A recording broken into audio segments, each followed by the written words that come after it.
안녕하세요, 열무크입니다. 제가 운영 중인 이 채널에 관한 이야기로 이번 영상을 시작합니다. 저는 채널의 방향성과 정체성을 결정할 때 사진에 대한 저의 생각과 경험을 나누고자 하는 의도로 접근했습니다. 그리고 사진과 장비에 대한 이해도를 어느 정도 갖춘 초중급자 이상의 취미 촬영가들을 예상 시청층으로 잡았습니다. 이미 유튜브에는 사진과 카메라 조작 등에 관한 수많은 강좌, 강의 영상이 있습니다. 이미 그 영상들의 수준이 뛰어나서 가장 기초적인 조작법과 개념을 다루는 튜토리얼 영상을 굳이 제작할 필요를 느끼지 못했습니다. 지난해 9월에 제작했던 야경 촬영을 위한 5개의 팁 영상은 야경 촬영에 대한 가장 기본적인 이해를 갖춘 분들을 대상으로 제작했습니다. 사진 생활을 해오며 새롭게 배우고 경험한 것들이 있습니다. 제가 가진 야경 촬영에 대한 정보와 경험을 총 정리해 많은 분들과 공유하고자 합니다. 이번 영상에서는 야경 촬영에 대한 기본적인 사항을 간단하게 알아봅니다. 총 2편으로 제작할 예정인데요. 두 번째 영상에서는 예전 영상에서 다뤘던 야경 촬영을 위한 5개의 팁을 짧게 알아보고 지난 영상을 제작한 후 8개월간 느꼈던 여러가지 도움이 될 만한 것들을 정리해 알아보겠습니다. 야경 촬영의 기본 사항에 대해 먼저 알아보시죠.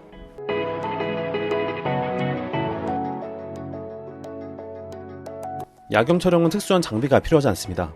사진에 있어 가장 기본적인 장비만 필요한데요. 바로 카메라와 삼각대입니다. 이 두 가지 장비만 있다면 필요한 장비는 다 갖춘 셈입니다.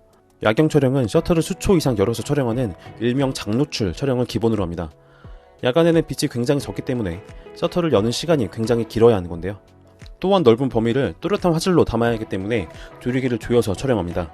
이런 장노출 촬영은 약간의 흔들림으로도 사진을 망칠 수 있기 때문에 카메라와 렌즈의 고정이 필수적입니다.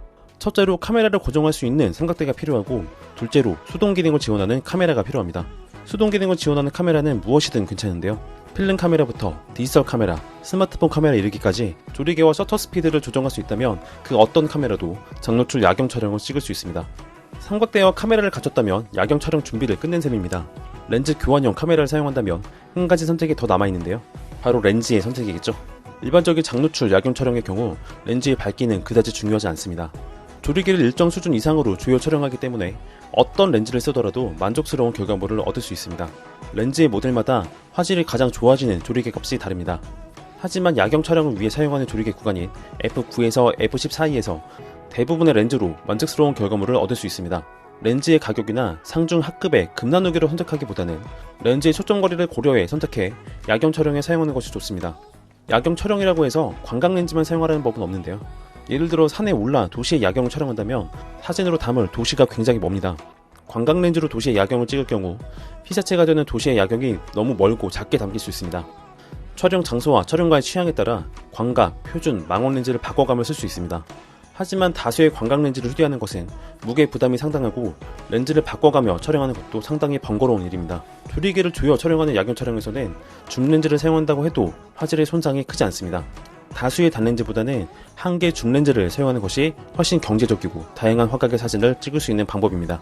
선택은 촬영가 여러분의 몫이겠죠. 카메라와 삼각대 외에도 여러가지 주변 장비가 있습니다.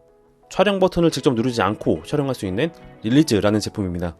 이 릴리즈는 유선과 무선으로 구분할 수 있습니다. 이러한 유무선 릴리즈는 촬영가의 기호에 따라 필수품으로 보는 경우도 그렇지 않은 경우도 있습니다. 촬영 버튼을 누름으로 인한 흔들림을 방지하기 위한 최선의 선택이 바로 이 릴리즈의 사용입니다. 되도록 릴리즈를 사용해 야경을 촬영하는 것이 좋습니다. 하지만 차선책으로 촬영 타이머를 이용한다면 흔들림 없이 사진을 촬영할 수도 있습니다.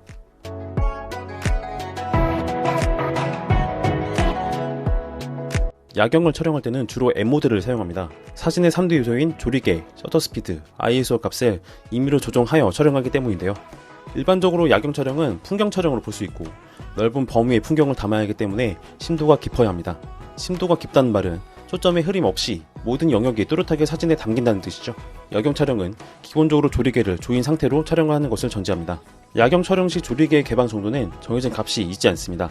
빛의 양이 얼마나 많은지, 다시 말해 야경을 촬영하는 장소에 빛이 얼마나 밝은지에 따라 조리개를 조일 수도 풀 수도 있습니다. 조리개의 개방 정도는 개인적인 경험과 촬영 상황에 따라 임의로 조절해 촬영해야 합니다.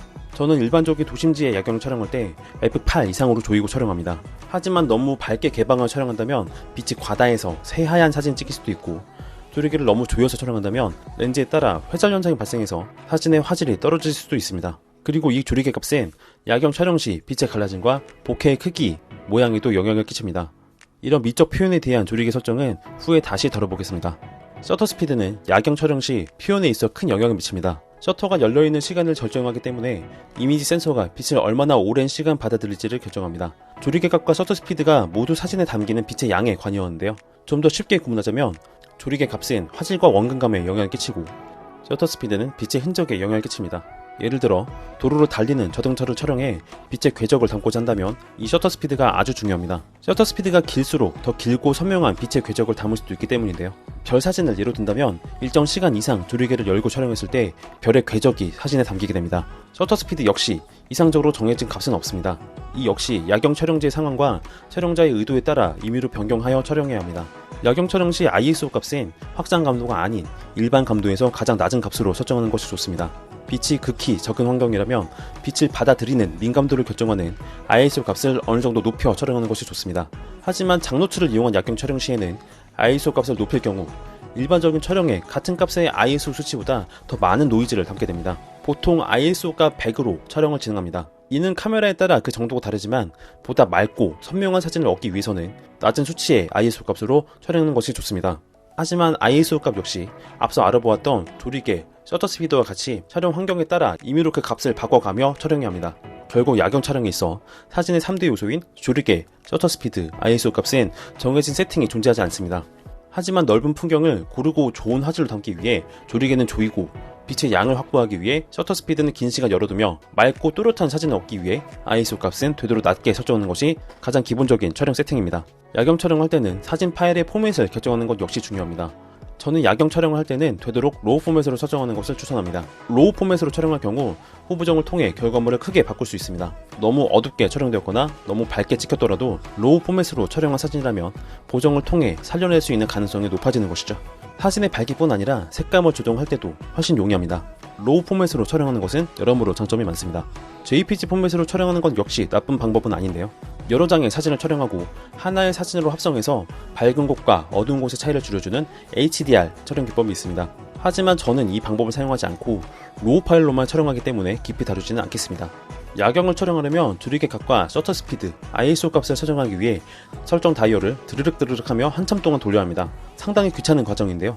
카메라의 상단에 위치한 모드 다이얼을 살펴보면 숫자가 할당된 부분을 볼 수 있습니다. 이 숫자 다이얼은 촬영자가 지정한 카메라 세팅을 저장해 놓는 메모리 다이얼입니다. 이 모드 다이얼에 사전에 내가 원하는 세팅 값으로 저장해 놓으면 이 메모리 다이얼을 돌리는 것만으로도 촬영자가 원하는 세팅을 곧장 호출하여 사용할 수 있습니다. 하나하나 설정해야 하는 번거로움을 최소화할 수 있는 건데요. 제가 사용하는 α7M3와 α7R2의 경우 이런 메모리 다이얼은 1번과 2번을 지원합니다. 저는 주로 촬영하는 야경 촬영 세팅을 메모리 다이얼 1번에 지정해 뒀습니다. 조리개값 F10, 셔터 스피드 10초, ISO 100이 제가 설정해 놓은 메모리 다이얼의 기본값인데요. 이런 메모리 다이얼을 설정할 때 기본적인 3대 요소 외에 여러가지 고려해야 할 항목이 있습니다. 바로 AF 영역과 AF 모드, 화이트 밸런스, 측광 모드 등입니다. 이런 세팅은 촬영자의 기호와 촬영 상황에 따라 다르게 설정할 수 있습니다. 촬영 상황과 사진 표현에 있어서 적합한 설정 값을 판단하고 적용하는 것 역시 야경 촬영에 있어 중요한 부분이겠죠.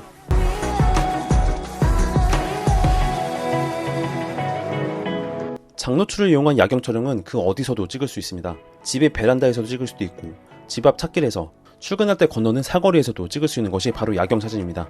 어둠이 내렸을 때 사진으로 담을 만한 빛이 있다면 그 어디라도 촬영 장소가 될 수 있습니다. 일단 야경 사진을 찍으려면 삼각대와 카메라를 들고 나가야 하는데요. 제가 여러 영상에서 말씀드렸던 것처럼 일단 카메라를 들고 나가서 사진을 찍어봐야겠죠. 이렇게 일단 나가서 사진을 찍어야 야경 촬영을 할 수 있습니다.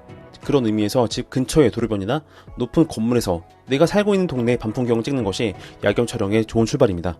하지만 아무리 둘러봐도 야경으로 담을 만한 장소가 없을 수 있습니다. 그렇다면 일단 높은 곳으로 찾아 올라가는 것이 좋습니다. 야경 사진을 생각하면 어떤 이미지가 떠오르시나요? 보통 높은 산이나 건물 옥상에서 내려다보는 도심지의 화려한 방풍경이 떠오르실 겁니다. 사진은 우리가 평소에 눈으로 쉽게 보기 힘든 장면을 이미지로 보여주기 때문에 우리가 사진을 더욱 아름답게 느끼는 건데요. 높은 위치에서 내려다보는 화려한 도시의 밤풍경은 쉽게 보기 힘든 장면이고 매력적인 피사체이기도 합니다. 사는 곳 주변에 야경을 담을 만한 장소가 없다면 주변 도시의 유명한 야경 명소를 찾아보는 것도 아주 좋은 입문 루트입니다. 저는 서울에 유명한 야경 명소를 다니면서 야경 촬영을 시작했습니다. 누구나 방문하는 야경 명소는 그만큼 아름답고 사진으로 담을 만한 가치가 있기 때문에 유명하겠죠. 저는 광화문에서 처음 야경 촬영을 시작했습니다. 그 후로 서울 강북권에 유명한 야경 촬영지를 매주 찾아 돌아다녔는데요. 광화문을 시작으로 서울역과 서울역 앞의 옛 고가도로인 서울로, 남산, 청계천, 낙산공원, 강변 테크노마트 옥상, 명동성당, 북서울 꿈의 숲, 올림픽공원, 서울숲, 석천호수, 세운옥상, DDP 등의 장소를 돌며 야경을 찍었습니다. 뿐만 아니라 응봉산, 용마산, 아차산, 서대문과 안산, 인왕산, 매봉산 등에 올라 서울의 밤풍경을 담곤 했는데요. 야경 촬영지는 건물과 나무 등으로 시야가 가려지지 않은 시야가 탁 트인 곳이 가장 좋습니다. 교통수단을 통한 접근성도 좋아야 하는데요. 버스를 통해 오를 수 있는 남산과 낙산공원, 지하철역과 가깝고 쉽게 접근할 수 있는 웅봉산 팔각정, 옥수역의 달맞이봉 공원, 강변역의 테크노마트 옥상 등이 추천할 만한 야경 촬영지입니다. 야경 촬영은 장소뿐만 아니라 날씨와 대기의 상태를 확인하는 것도 중요합니다. 구름이 많아 매우 흐리거나 비나 눈이 올 경우에는 야경 촬영에 적합하지 않습니다. 바람이 많이 불며 삼각대가 흔들리기 쉬워 사진을 망칠 수도 있습니다. 미세먼지나 황사 등으로 대기 상태가 좋지 않아서 가시거리가 짧으면 야경 촬영을 하기 힘들겠죠. 풍경 촬영을 포함한 야경 촬영 시에는 일기예보 확인이 필수입니다. 겨울의 야경 촬영은 추위와의 싸움, 여름의 야경 촬영은 더위 및 모기와의 싸움입니다. 장비를 메고 높은 곳에 오른다면 체력적인 부담, 귀찮음이 가장 큰 방해 요소겠죠. 하지만 이런 방해 요소를 극복했을 때 만족스러운 결과물을 얻을 수 있습니다. 만족스러운 결과물을 얻었을 때 뿌듯함과 재미는 굉장히 큰 기쁨입니다. 무엇보다도 야경 촬영에 있어 열정과 부지런함이 좋은 결과물을 위한 가장 기본적인 요소가 아닐까 생각합니다. 이상 제가 생각하는 야경 촬영의 기본 요소를 알아봤습니다. 야경 사진은 수동 기능을 지원하는 카메라와 안정적으로 카메라를 고정할 수 있는 삼각대만 갖추고 있다면 어디서든 찍을 수 있습니다. 사진의 3대 요소만 숙지한다면 이론적인 설명은 더 이상 필요하지 않습니다. 일단 카메라와 삼각대를 들고 나가서 매력적인 밤풍경을 담아낸다면 그것이 바로 야경 사진의 시작이겠죠. 다음 영상에서는 제가 과거에 다룬 적이 있는 5개의 팁에 취미 촬영가를 위한 몇 가지 팁을 추가로 담을 생각입니다. 야경 촬영에 대한 저의 생각이 야경 촬영에 입문하려는 취미 촬영가 여러분께 도움이 되기를 바랍니다. 다음 영상에서 더 좋은 내용으로 인사드리겠습니다. 영상 시청해주셔서 감사합니다.